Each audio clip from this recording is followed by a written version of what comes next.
Hello बच्चों, I am Gulamuddin और आज हम लोग पढ़ेंगे हमारा पर्यावरण, जो कि क्लास 10 के लिए वेरी वेरी इंपॉर्टेंट चैप्टर है बच्चों। तो वीडियो में अंत तक बने रहना। आज हम इजी तरीका से किस टाइप से पर्यावरण को पढ़ा जाता है आज हम बताएंगे बच्चों। तो वीडियो में अंत तक बने रहना, ठीक है। तो सबसे पहले देखेंगे कि पर्यावरण क्या होता है, ठीक है। पर्यावरण क्या होता है? तो पर्यावरण दो शब्दों से मिलकर बना है बच्चों। एक तो परि प्लस आवरण, ठीक है। परि प्लस आवरण। परि का अर्थ होता है हमारे चारों ओर वस्तुएं, मतलब चारों ओर जो है हमारे वस्तुएं, चारों ओर वस्तुएं, हमारे चारों ओर जो भी वस्तुएं हैं उसको हम परि बोलेंगे। और आवरण मतलब घिरा हुआ, घिरा हुआ मतलब घिरा हुआ। तो पर्यावरण का सामान्य अर्थ हो गया चारों ओर जो भी वस्तुएं घिरा हुआ है, हमारे चारों ओर घिरा हुए जो भी वस्तु है उसको हम पर्यावरण कहेंगे बच्चों, ठीक है। अब देखेंगे वस्तुएं क्या होता है। तो यहाँ वस्तुएं में हम लोग देखेंगे बच्चों, एक तो जैव होता है, जैव वस्तुएं, एक अजैव और एक अपघटक।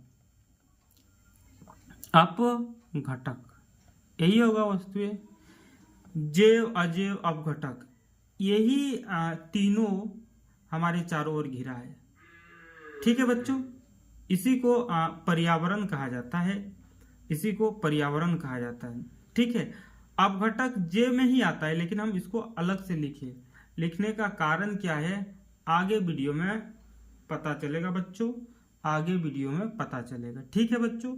तो पर्यावरण मतलब होता है बच्चों कि जिसमें जैव और अजैव का योग हो, जैव और अजैव का योग हो, अर्थात सम्मिलित रूप हो। जैव और अजैव के सम्मिलित रूप को हम पर्यावरण कहेंगे, ठीक है बच्चों।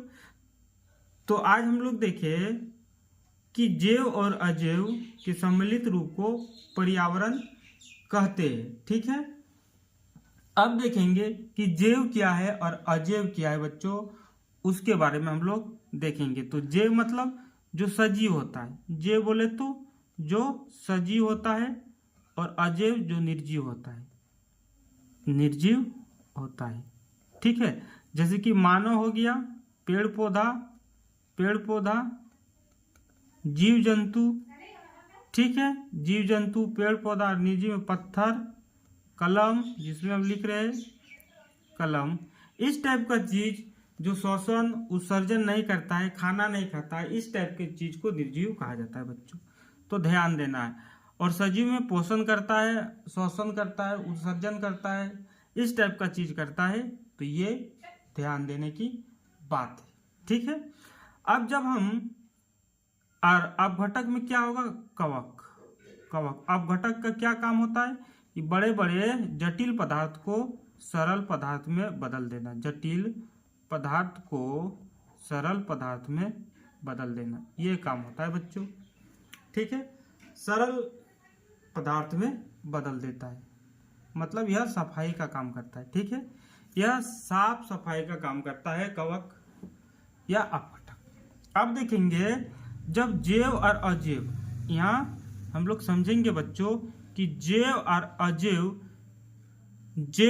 अजैव का जब अंतर क्रिया होता है, अंतर क्रिया मतलब जैव प्लस अजैव, जैव और अजैव का अंतर क्रिया मतलब दो एक्शन करता है, दोनों एक दूसरे पर एक्शन करता है, तो क्या बनता है, जैव और अजैव के या का अंतर क्रिया के लिखेंगे कि अंतर क्रिया को पारितंत्र कहा जाता है। पारितंत्र बोले तो जैव और अजैव के अंतर क्रिया मतलब मनुष्य या पेड़ पौधा किस टाइप से जल, सूर्य के प्रकाश, मतलब अजैव पदार्थ पर निर्भर रहता है, उसी को हम बोलेंगे पारितंत्र। किस प्रकार अंतर क्रिया करता है, किस प्रकार डिपेंड रहता है। अब पारितंत्र बच्चों दो प्रकार का होता है, एक मानव निर्मित पारितंत्र, मानव निर्मित पारितंत्र, ठीक है। एक मानव निर्मित पारितंत्र और एक प्राकृतिक पारितंत्र, एक प्राकृतिक पारितंत्र। मानव निर्मित जो मानव के द्वारा उस पारितंत्र को बनाया गया है, जो मानव के द्वारा, जैसे कि खेत हो जाएगा, जैसे कि बगीचा, मानव के द्वारा बनाया गया। और प्राकृतिक में क्या लिखेंगे बच्चों, जो खुद कुदरत ने बनाया, जैसे कि वन, झील, इस टाइप का चीज जो आएगा प्राकृतिक पारितंत्र का उदाहरण है। ठीक है बच्चों। अब इंपॉर्टेंट पॉइंट की ओर हम लोग जाते हैं। हम लोग समझ गए कि पारितंत्र क्या है, पर्यावरण क्या है। पर्यावरण मतलब जैव और अजैव के संगठन को पर्यावरण कहते हैं। और पारितंत्र क्या है, जैव और अजैव के अंतर क्रिया को पारितंत्र कहा जाता है। और पारितंत्र का यही घटक है जैव और अजैव। जैव अजैव समझिए ये क्या होता है, जैव मतलब सजीव, अजैव मतलब निर्जीव। ये बात समझ में आना चाहिए। अब देखेंगे एक नया चीज के ओर। ठीक है बच्चों, जैसे कि एक हम डायग्राम यहाँ बना रहे हैं बच्चों, इस डायग्राम को ध्यान से देखना है। पेड़ हो गया, ये सब जैव का हम एग्जाम्पल दिखा रहे हैं बच्चों। पेड़ पौधा प्लस जीव